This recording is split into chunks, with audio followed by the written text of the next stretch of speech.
আসসালামু আলাইকুম আরহামতুল্লাহি ওয়াবারাকাতুহু। সম্মানিত ভাই এবং বোনেরা, আপনারা যারা এখন ইফতারকে সামনে নিয়ে বসে আছেন, মাইদাতুল ইফতার থেকে আপনাদেরকে মোবারকবাদ জানাচ্ছি।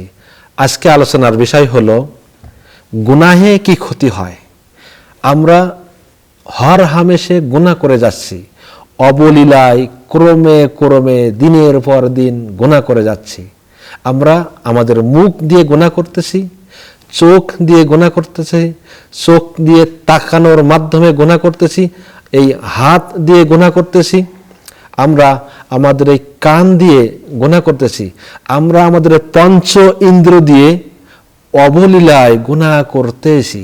আল্লাহ তাআলা বলছেন, তোমরা যখন এমনভাবে একের পর এক গুনাহ করতে থাকো, গুনাহ তোমাদের দ্বারা হয়ে যায়, যখন তোমার এই অনুভূতিটা তোমরা হারিয়ে ফেলো যে আমি আল্লাহ, তোমাদের জীবনের সব কিছু আমি দেখতেছি, আমি আল্লাহ আসি, দেখতেছি তোমাদের গুনাহগুলো, যখন তোমাদের এই অনুভূতিটা আর থাকে না যে তোমাদের গুনাহের কারণে আল্লাহ তাআলা তোমাদেরকে ধরে ফেলতে পারেন, পাকড়াও করে ফেলবেন, এটা যখন তোমরা ভুলে গেছো, আল্লাহ তাআলা তখন বলতেছেন, আমি তোমাদেরকে 4টা উদাহরণ দিব, যাদেরকে আমি পাকড়াও করছিলাম, যাদের গুনাহের কারণে আমি তাদেরকে ধরে ফেলছিলাম।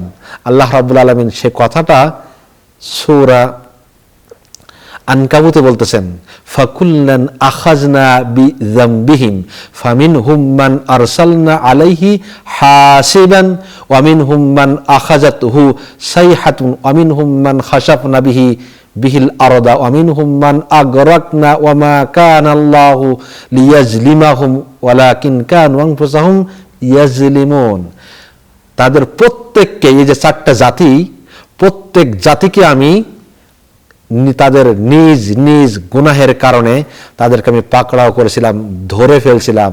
তাদের কারোর উপরে আমি পাঠিয়েছিলাম পাথর বর্ষণকারী প্রচণ্ড ঝড়। এই ঝড়ে পাথর নিক্ষেপ করা হয়েছিল। তাদের কাউকে আঘাত করেছিল মহাগর্জন। তাদের কাউকে আমি মাটির নিচে ধসিয়ে দিয়েছিলাম, এবং তাদের কাউকে মারলাম পানিতে ডুবাইয়া। ফেরাউন, তাকে মারা হয়েছিল পানিতে ডুবাইয়া চুবাইয়া। আল্লাহ তাআলা তাদের প্রতি কোনো জুলুম করেননি। আসলে তারা নিজেরাই, এই যে 4টা জাতি, প্রত্যেক জাতি নিজেরা নিজেদের প্রতি যারা কি করেছিল, জুলুম করেছিল। আল্লাহ তাআলা প্রত্যেককে ধরেছেন তাদের গুনাহের কারণে, তাদের জুলুমের কারণে আল্লাহ রাব্বুল আলামিন তাদেরকে পাকড়াও করেছেন। আল্লাহ বলেন, আমি তোমাদেরকে ধরি, তার কারণ হলো তোমরা গুনাহের ভিতরে এমন ভাবে আটকে গেছো যে তোমরা তোমাদের নিজেদের ক্ষতি সাধন করছো। আমরা গুনাহ করতে করতে নিজেদেরকে ছাড়িয়ে অন্য জায়গায় চলে যাই।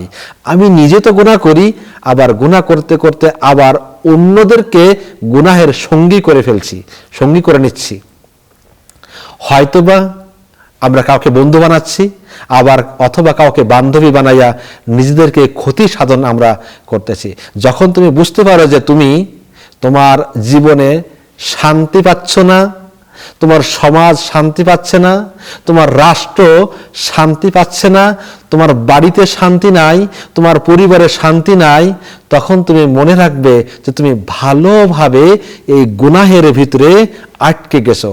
সুতরাং তোমার করণীয় হলো, এখন তুমি ওই আল্লাহ তাআলার কাছে তাওবা করো, ইস্তেগফার করো। তুমি তাওবা করো। তাওবা অর্থ হলো তুমি ফিরে আসা, যে গুনাহ করতেছিলে ওখান থেকে তুমি আল্লাহর দিকে ফিরে আসা, এটাই হলো তাওবার অর্থ। মানব জীবনে ইস্তেগফার করতে হয়। আমাদের নবী সাল্লাল্লাহু আলাইহি ওয়াসাল্লাম প্রতিদিন 100 বার ইস্তেগফার করতেন। আমরা তাই করি, আমরাও তাই যেন করি। কারণ আমরা এই গুনাহ যখন করতে থাকি, তখন আমাদের এই অন্তরটা, এই দিলটা নষ্ট হয়ে যায়। গুনাহ করার কারণে এই দিলটা নষ্ট হয়ে যায়। সুতরাং যখন আপনি তওবা করবেন, ফিরে আসবেন, ফিরে আসবেন, তখন আপনার এই দিলটা আবার পরিষ্কার হয়ে যাবে। তাই আসুন ভাই এবং বোনেরা, রোজার এই ইফতারের সময় আমরা আল্লাহ রাব্বুল আলামিনের কাছে দোয়া করি, হে আল্লাহ, জীবন ভর যত গুনাহ করে ফেলেছি এই গুনাহগুলো মাফ করে দাও, তুমি ছাড়া কেউ আমাকে মাফ করতে পারবে না। সুতরাং তুমি আমার গুনাহগুলো মাফ করে দাও, তুমি আমাদের জীবনের সমস্ত গুনাহগুলো ক্ষমা করে দাও, আমাদের রোজাকে তুমি কবুল করে নাও, ইফতারকে কবুল করে নাও, আমাদের সালাতকে তুমি কবুল করে নাও, রুকুকে কবুল করে নাও, আমাদের সকলকে তুমি কবুল করে নাও, আমাদেরকে তুমি জান্নাতবাসী করে নিও।